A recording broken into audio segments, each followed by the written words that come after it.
This is Molly Hennessy-Fiske with the Los Angeles Times. We're about 20 miles away from Mosul. The offensive to retake Mosul began earlier this morning. We're out here with peshmerga troops. You can see them staging behind me. The general that we talked to just now said that they have cleared about 9 villages. They're still in the process of clearing them. They killed some Islamic State fighters. They said they suffered casualties, but not that many. He said fewer than 10.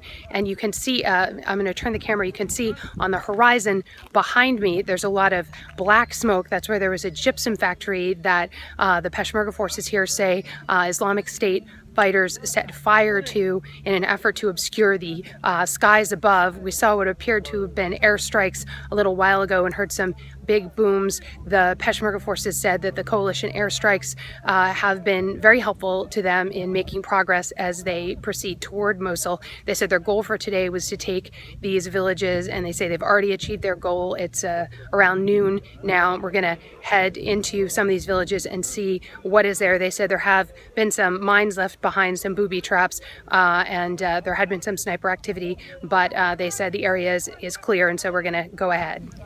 Okay, so we're further up the road now, and we're here with a different group of peshmerga and a different commander. Can you tell us what your name is? Rashid Abdullah. And you were telling us about the progress that you made today, but also some of the casualties. What are some of the dangers that you faced in the fighting here?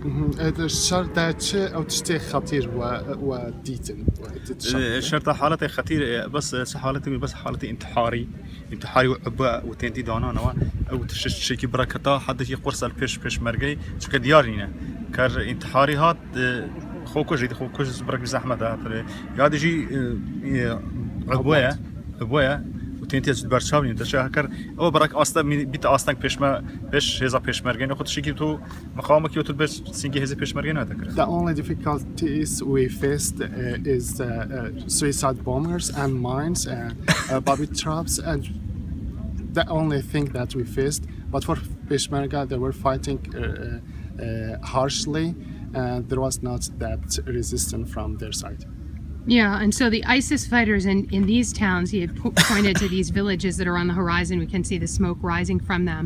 He said that there were 2 peshmerga who were killed in one of these attacks, and that some of the suicide bombers were as young as 13 or 14 from Islamic State, and that they're still trying to clear the area of snipers and suicide attackers. Can he tell me, he said something about how he feels like this is the Mosul offensive is not just for Kurdistan but for all of Iraq. What was he said about that? عمليات يا موصل وتقول نبس بيشمرجة أو إجبر عراقي وشعبي عراقي وشعبي كردستاني شد قاعدة تسابيش سربتشتي. هلا سربي تشتي زار كده بنم عمليات موصل يا رزقنا موصل تشتكي قال لك سركبتنا وسركبتنا قال لي عراقي بتمامي وهم قال لي كرد والهردركي والباشور والباكور وروشابار وشلات و هذا كلام مثلا تدخل كردستان وهذا كم ما زند تدخل كي أواري بس زيارة خوب هم آين ومذهبك وصل مسيحي بيتصل أشوري بيتصل سنة بيتصل شعبي وتمام بيخل كي عراقي صار كفتنا كمزنا بو همي قري عراقي.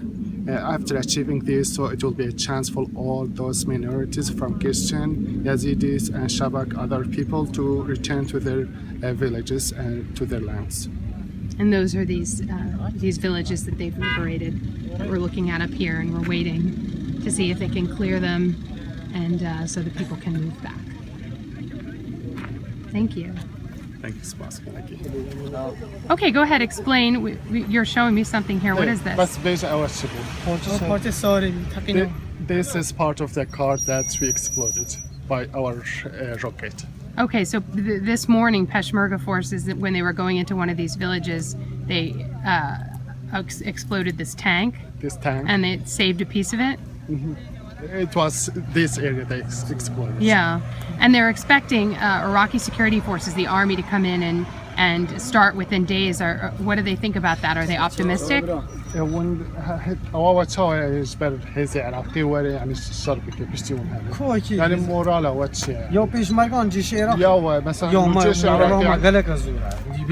We are optimistic that they will be able to liberate. والبا ما ناقري داعش بيجي والبا هزيت peshmerga ناقري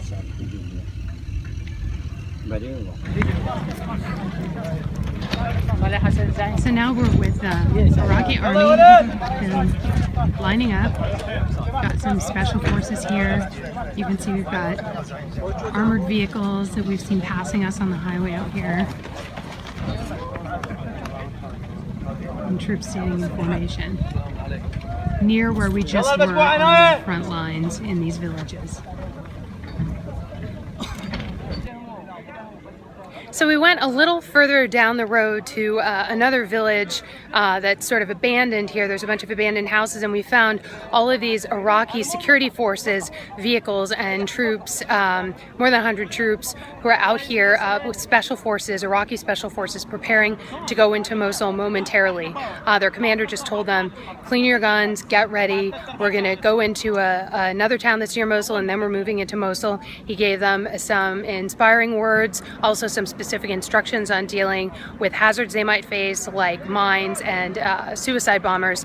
I talked to him a little bit because I don't know if you can see, but in the background there's some flags here. Some are Iraqi flags, but there are also Shiite sectarian flags, and I asked him about that and whether they were going to keep those up when they're in Mosul, and he said, well, you know, we are here to represent Iraq, not to represent a particular sect. If the flags bother people, then we'll take them down, but this is, you know, what my people want to do, and so we're going to do it this way to start. But he said, we're here for all of Iraq. We're here to be liberating the city, and they're going to be leaving here momentarily. So now they're leaving. These are the first ones that are going.